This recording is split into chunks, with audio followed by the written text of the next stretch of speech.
అందరికీ నమస్కారం. This is Durga Sriram, Hindi activist. Walmart లేటెస్ట్గా చేసిన ఒక దుష్కర్మ, ఒళ్ళు బలుపుతో చేసిన పని ఈరోజు హిందూ సమాజానికి చాలా ఆగ్రహావేశాలు కలిగిస్తోంది, అలాగే ఆవేదన కలిగిస్తోంది. హిందూ సమాజం అంటే మొత్తం అందరూ హిందూ సమాజం కాదనుకోండి. ఏదో మన హిందూ సమాజం బాగుండాలి, మన దేవతలకు కాస్త గౌరవంగా ఉండాలని అనుకునే వాళ్ళందరికీ కూడా కొద్దిగా ఆగ్రహం, కొంచెం ఆవేదన కలిగిస్తోంది. కొంచెం ఏంటి, చాలా ఎక్కువ ఆవేశం, ఎక్కువ ఆవేదన, ఆందోళన ఇవన్నీ కూడా కలుగుతున్నాయి. కారణం ఏంటంటే లేటెస్ట్గా వాల్మార్ట్ చెప్పుల మీద వినాయకుడి బొమ్మలు వేసి వాటిని అమ్ముతోంది. అలాగే లోదుస్తుల మీద కూడా హిందూ దేవీ దేవతల బొమ్మలు వేసి మార్కెటింగ్ చేస్తోంది. ఇది చాలామందికి ఆవేదన కలిగిస్తున్న అంశం. తత్వమసి అని ఒక ఆయన దీన్ని చూసి వాల్మార్ట్ వాళ్ళకి లెటర్ రాయడం జరిగింది. మీరు ఇలా చేయడం కరెక్ట్ కాదు, హిందువుల మనోభావాలు దెబ్బతింటున్నాయని. ఆ తర్వాత కూడా వాళ్ళు పెద్దగా పట్టించుకున్నది లేదు. ఏదో 1-2 ఐటమ్స్ మీద వాటిని పక్కన పెట్టారు. కానీ ఇంకా ఆ లోదుస్తులు, వాటి మీద ఈ హిందూ దేవీ దేవతల బొమ్మలు ఉన్నవన్నీ కూడా ఇప్పటికి కూడా మార్కెట్లో అలా అమ్ముతూనే ఉన్నారు. అంటే లోదుస్తుల మీద వేయడం అంటే ఎంత అవమానించడమో కొంచెం ఆలోచించాలి. హిందువుగా పుట్టిన ప్రతి ఒక్కడు కూడా ఆలోచించాలి. అలాగే చెప్పుల మీద అమ్ముతున్నారంటే ఆ చెప్పుల మీద కొనుక్కున్నవాడు వాడు కాళ్ళు పెట్టుకుని దేవీదేవతల బొమ్మల మీద కాళ్ళు పెట్టుకు తిరుగుతూ ఉంటాడు. ఆ విధంగా మాత్రం వీళ్ళు ఉపయోగపడతారు. ఈ దేవీదేవతలు వీళ్ళకి ఏమాత్రం వాల్యూ లేదు, ఒక మహిమ కానీ ఒక గౌరవం కానీ ఇవ్వాల్సిన అవసరం లేదని చెప్పి మరి వాళ్ళు మాట్లాడు అనుకుంటున్నాడా మరి ఏంటో తెలియదు.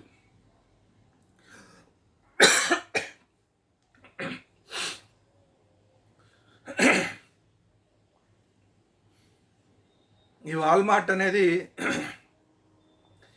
ఇంటర్నేషనల్ కంపెనీ కాబట్టి వీడి గురించి మాట్లాడడానికి ప్రభుత్వాలకు దమ్ము చాలదు. ప్రభుత్వాలకు ఉచ్చలు పడిపోతాయి. కేంద్ర ప్రభుత్వం అయినా సరే, రాష్ట్ర ప్రభుత్వాలు అయినా సరే, ఏ ప్రభుత్వాలైనా సరే ఉచ్చపడుతుంది. ఎందుకు? పెట్టుబడులు రాకుండా పోతాయేమో.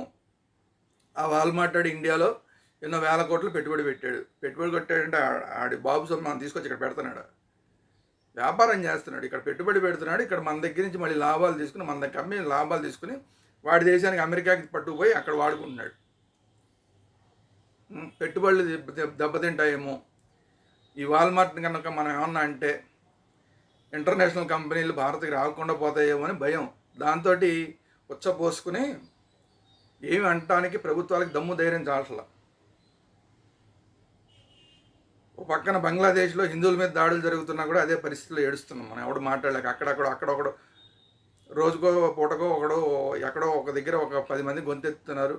ఏదో ఒక ఊళ్ళో 10 మంది గొంతెత్తుతున్నారు. కానీ ఇది తీవ్రమైన స్థాయిలో చూపించాల్సిన స్థాయిలో చూపించలేకపోతున్నాం. హిందువులను చంపేస్తుంటేనే చూపించలేకపోతున్నాం. ఈ బొమ్మలు వేస్తే ఇంకా మనమేం చూపించగలం? ఈ వాల్మార్ట్ వాడు ఇప్పుడు చేస్తున్నాడు. దీనికన్నా ముందే అమెజాన్ వాడు కూడా ఇంతకుముందు అలా చేశాడు. 2019లోనే ఒక కంపెనీ, ఈ కంపెనీ పేరేంటి, 2019లో ఫ్లోర్ మ్యాట్లు, టాయిలెట్ కవర్ల మీద ఫ్లోర్ మ్యాట్లు సేమ్ ఇప్పుడు చెప్పులు వేసుకున్నట్లాగే, చెప్పుల మీద కాళ్ళు పెట్టుకున్నట్లాగే ఇంట్లోకి రాగానే ఆ ఫ్లోర్ మ్యాట్లు ఉంటాయి కదా, ఫ్లోర్ మ్యాట్ల మీద హిందూ దేవీ దేవతల బొమ్మలు. అంటే బయట నుంచి మనం వచ్చిన దుమ్ము, బాత్రూంలోంచి వచ్చిన తడి అవన్నీ తుడుచుకోవడానికి ఎక్కడైతే తుడుచుకుంటాం ఆ ఫ్లోర్ మ్యాట్లకి దేవీ దేవతల బొమ్మ. అంటే వాళ్ళ మొహాల మీద, వాళ్ళ ఒంటి మీద, దేవీ దేవతల ఒంటి మీద మనం బురద రాస్తాం రోజు. టాయిలెట్లో నుంచి వచ్చిన ఆ కాళ్ళతోటి ఆ మ్యాట్ల మీద కాళ్ళు తుడుచుకుంటాం.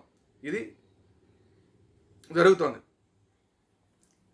ఇలా చేసి మళ్ళీ టాయిలెట్ల కవర్ల మీద వేశారు. అంటే హిందూ దేవీ దేవతల మీద టాయిలెట్లు వెళ్ళటం 1, 2 హిందూ దేవీ దేవతల బొమ్మల మీద. 2019లో ఒకసారి, అంతకుముందు 2022లో ఒకసారి ఇలాంటి కార్యక్రమాలు జరిగినాయి. అమెజాన్కి ఒకసారి చెప్తే అప్పుడు అమెజాన్ వాడు కూడా కొన్నాళ్ళు తగ్గించాడు, మళ్ళీ వేయడం మొదలెట్టాడు. ఇప్పుడు వాల్మార్ట్ వేస్తున్నాడు. సరే, దీని మీద కొంతమంది కొన్ని హిందూ జాగృతి లాంటి సంస్థలు అక్కడక్కడ గొంతెత్తుతున్నారు. కానీ దేశవ్యాప్తంగా ప్రపంచవ్యాప్తంగా దీని మీద గొంతెత్తే పరిస్థితి కనిపించట్లేదు. దీనికి కారణం ఏంటంటే పట్టించుకునే నాదుడు లేడు. హిందువులందరూ కూడా కులాలుగా విడిపోయి ఉన్నారు. అందువల్ల ఏదన్నా ఎవరన్నా మాట్లాడంటే మన కులం దేవుడిని ఎవడన్నా ఏమన్నా అంటే అప్పుడు మాట్లాడతాం. శ్రీకృష్ణుడిని ఎవరన్నా ఏమన్నా అంటే మాత్రమే యాదవులు రెస్పాండ్ అవుతారు. మిగతా ఏదేమి యాదవులు అన్నా కూడా పెద్దగా రెస్పాండ్ కాదు. అట్లా ఒక్కొక్కరికి ఒక్కొక్క కులం, ఆ దేవుడు ఆ టైంలో ఏ కులంలో పుట్టాడో ఆ కులం వాళ్ళు మాత్రం రెస్పాండ్ అవుతారు. దేవీ దేవతలకు కూడా కులాలు అంటగట్టేసాం మనం విడిపోవడం కాకుండా దేవీ దేవతలకు కూడా కులాలను విడగొట్టాం. యాదవులు కూడా కృష్ణుడిని అంటే రెస్పాండ్ అవుతారు, రాముడిని అంటే మళ్ళీ రెస్పాండ్ కాదు. రాముడిని అంటే కనుక ఎవరన్నా ఏమన్నా అంటే అది క్షత్రియుల బాధ్యత, క్షత్రియులు రెస్పాండ్ అవ్వాలి. ఇట్లా తయారైపోయాం మనం కులాలుగా. ఆ దేవుడు మన కులం వాడైనా కాదా ఫస్ట్ ఆలోచించేది మనం. వినాయకుడు ఏ కులం? వినాయకుడు ఏ కులం తెలియదే మనకి. ఇక్కడ పుట్టలేదే, భారతదేశంలో ఎక్కడ పుట్టలేదు. పుడితే కనుక ఏ కులం తెలిసేది. అందువల్ల ఎవడికి కానివాడు వినాయకుడు.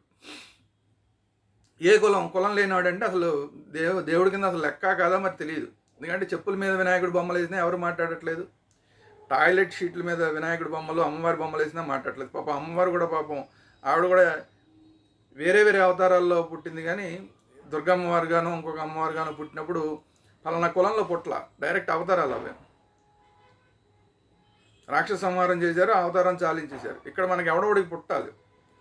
ఇక్కడ ఓ మనిషికి పుడితే ఆ మనిషికి పుట్టిన దేవీ దేవతకి ఆ మనిషి అప్పుడు ఉన్న మనిషికి ఏ కులం వాడు చూసి ఆ కులాన్ని మనం ఆపాదించి ఆ కులం వాళ్ళు మాత్రం రెస్పాండ్ అవుతాం. మిగతా వాళ్ళకైతే అసలు ఆ ఛాన్సే లేదు. ఇట్లా మనం తయారైపోబట్టి వాళ్ళు ఇష్టారాజ్యంగా చేస్తారు. హిందువుల్ని ఏమన్నా పర్వాలేదు, హిందూ దేవీ దేవతలను ఏమన్నా పర్వాలేదు, హిందువుల మీద దాడులు చేసినా పర్వాలేదు, హిందూ దేవాలయాల మీద దాడులు చేసినా పర్వాలేదు, ఎవడు మాట్లాడు. ఏదో మా అయితే 2 రోజులు అరుస్తారు, తర్వాత నోరు మూసుకు కూర్చుంటారు. చూసాం కదా సికింద్రాబాద్లో అమ్మవారి దేవాలయాన్ని ధ్వంసం చేసి విగ్రహాన్ని కాలుతో తంతేనే 2 రోజులు హడావిడి. తర్వాత నుంచి అసలు ఎవడు పట్టించుకున్న వాళ్ళు లేడు, దాని గురించి మాట్లాడిన వాళ్ళు లేడు. వాళ్ళందరూ హ్యాపీగా ఎవడి పనులు వాళ్ళు చేసుకుంటున్నారు. తన్నిన వాళ్ళు, మిగతా వెనకాలండి ఆ కుట్రంతా నడిపించిన వాళ్ళు, వాళ్ళందరూ ఎవరి పనులు వాళ్ళు చేసుకుంటున్నారు. ఇట్లాగే ప్రతి చోట ఆ కాసేపు ఆ 5 నిమిషాలు మాట్లాడడం, ఇంక తర్వాత వదిలేయడం. ఆ 5 నిమిషాలు మాట్లాడేది కూడా కొంతమంది ఇంకా మన హిందువులరా బాబు అని అనుకునే కొంతమంది మాత్రమే మాట్లాడుతున్నారు. మనం పలానా కులం రా అని అనుకునేవాడు ఎవడు కూడా అసలు అది కూడా మాట్లాడట్లా. ఇంకా దారుణం ఏంటంటే ఈ రాజకీయాలు. మళ్ళీ ఎవడన్నా ఈ మన కులంలో, ఒకవేళ మన కులంలో దేవుణ్ణి అంటే మనం అనుకుంటాం కదా ఈ దేవుడు మన కులం వాడని, ఆ మన కులంలో దేవుడిని ఎవడన్నా అన్నా కూడా ఆ అన్నవాడు మళ్ళీ వేరే రాజకీయ పార్టీ వాడు ఏమన్నా మాట్లాడితే కనుక మనం మళ్ళీ మాట్లాడం, మనం ఆ జోలికి వెళ్ళాం. అవతలాడు మాట్లాడేవాడు ఏ రాజకీయ పార్టీకి సంబంధం లేనాడైతే ఓకే ఈ ఇప్పుడు మన దేవుడి గురించి ఎవడో అన్నాడని మనం మాట్లాడచ్చు. లేదంటే కనుక తెలుగుదేశం వాడు ఈ టాపిక్ ఎత్తాడు అనుకోండి, దాని గురించి వైసీపీ వాడు మాట్లాడు. ఇంకా ఆ దేవుడిని ఎన్ని తిట్టినా, వాళ్ళ కులం వాడిని అయినా సరే ఎన్ని తిట్టినా కూడా ఓకే. అదే ఏదో వైసీపీ వాడు ఈ టాపిక్ ఎత్తాడు అనుకోండి, తెలుగుదేశం వాడు మాట్లాడు ఇంకా దీని గురించి. అంటే అట్లా ప్రతి పార్టీ గురించి చెప్తున్నా, తెలుగుదేశమా వైసీపీ అని కాదు. ఏదో ఒక రాజకీయ పార్టీ వాడు కనుక దీంట్లో ఒక ఐడెంటిటీ ఉన్నవాడు దీని గురించి మాట్లాడితే 2 రాజకీయ పార్టీకి సంబంధించిన వాళ్ళు అదే కులం వాళ్ళు కూడా కనీసం రెస్పాండ్ కాదు. ఇంత దారుణంగా దిగజారిపోయారు హిందువులు. అసలు మన వాళ్ళు ఈ బొమ్మలన్నీ వేస్తున్నారు కదా, ఎక్కడన్నా ఈ పలానా ఆయన అల్లా అని చెప్పి ఒక బొమ్మ ఏమనండి, ఈ వీటి మీద వేయక్కల, చెప్పుల మీద వీటి మీద వేయక్కల, అసలు ఒక బొమ్మ ఏమనండి చూద్దాం ఏం జరుగుతుందో. మొత్తం తగలబెట్టేస్తారు. ఎవడైతే వేసాడో వాడి అంతం చూసేదాకా వదలరు. అదే మన వాళ్ళైతే చీము నెత్తురు అనేది ఎప్పుడో చచ్చిపోయింది. ఎన్నన్నా హిందూ దేవి దేవతలను ఏమన్నా లేదు, గుళ్ళు ధ్వంసం చేసినా లేదు, బూతులు తిట్టినా లేదు, అలాగైపోయింది. సో అందువల్లనే ఇలాంటి పరిస్థితి మాలాంటి వాళ్ళు ఎంత ఆవేదన వ్యక్తం చేసినా కూడా మా కంఠశోష తప్ప ఎవడు పట్టించుకునేవాడు లేడు. సో అందుకనే ఇలాంటి వాల్మార్ట్ కానీ అమెజాన్ లాంటి ఎవడన్నా ఒక్కడన్నా ఆ వాల్మార్ట్ని బ్యాన్ చేసేవాడు ఉన్నాడా? అమెజాన్ని బ్యాన్ చేసేవాడు ఉన్నాడా? ఇవాళ ఇప్పుడు మనం తిడతాం, మళ్ళీ ఒక గంట అయితే అమెజాన్లోనే మనం ఏదో ఒక ఐటమ్ని ఆర్డర్ పెడతాం.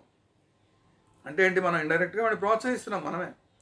ఇంకా ఇలాంటి బొమ్మలు వేయరా బాబు, మా దేవి దేవతలని నువ్వు ఎన్నన్నా పర్వాలేదు అని చెప్పి ఆ వాల్మార్ట్కి మనం మళ్ళీ ఇప్పుడు మనం ఇక్కడ ఒక 10 మాటలు మాట్లాడడం, వాల్మార్ట్ అలా చేశాడు, అడ్డెడ్ చేయడానికి వీల్లేదు, తప్పు చేశాడు అంటాం. మళ్ళీ కారు వేసుకుని వాల్మార్ట్కి వెళ్ళిపోవడం, వాల్మార్ట్కి వెళ్ళిపోయి ఏదో 4 ఐటమ్లు కొనుక్కు తెచ్చుకోవడం. వాడు ఎందుకు పట్టించుకుంటాడు ఇంకా? అందువల్ల ఎప్పుడైతే హిందువులకి చీము నెత్తురు వస్తుందో, ఎప్పుడైతే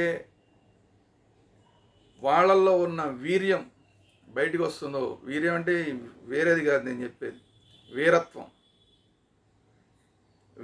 ఎప్పుడైతే బయటకు వస్తుందో దాన్నే వీర్యం అంటారు. ఆ వీరత్వం బయటకు వచ్చే రోజు దాకా కూడా ఇలాంటి వాల్మార్ట్లు, ఇలాంటి అమెజాన్లు ఇలా హిందీ దేవతలను అవమానిస్తూనే ఉంటారు. మనం ఇలా నపుంసకులుగా బతికినంతకాలం అలాంటి వాల్మార్ట్లు, అలాంటి అమెజాన్లు హిందూ దేవీ దేవతలను అవమానిస్తున్నారు.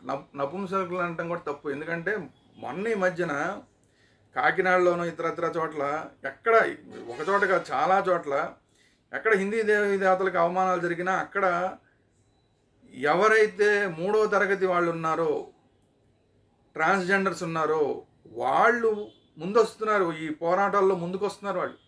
వాళ్ళకున్న ఆ ఇది కూడా మనకి, ఆ పౌరుషం కూడా మగాడిగా పుట్టిన వాళ్ళకి, ఆడవాళ్ళుగా పుట్టిన వాళ్ళకి లేకుండా పోతుంది. అందువల్ల తప్పు, వాళ్ళని అంటాం కూడా తప్పు.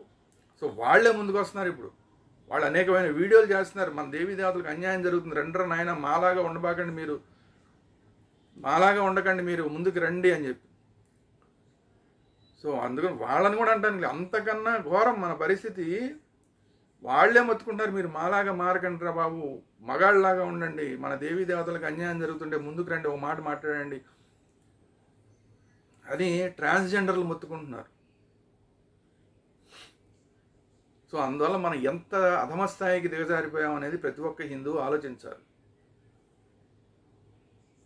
హిందువుల్లో మార్పు రానంతకాలం ఇలాంటి వాల్మార్ట్లు వస్తూనే ఉంటాయి, ఇలాంటి అమెజాన్లు వస్తూనే ఉంటాయి, ఇలాంటివి టాయిలెట్ల మీద ఈ కాళ్ళు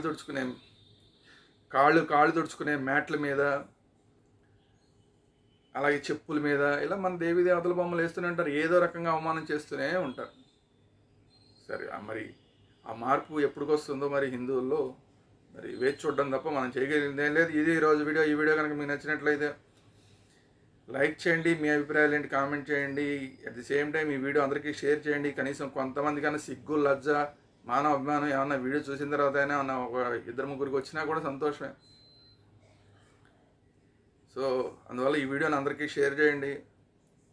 అట్ ది సేమ్ టైం మన ఛానల్స్, వేదాంత ఛానల్ అలాగే భక్తి వేదాంత ఛానల్ రెండింటినీ కూడా సబ్స్క్రైబ్ చేసుకోండి. Thank you very much.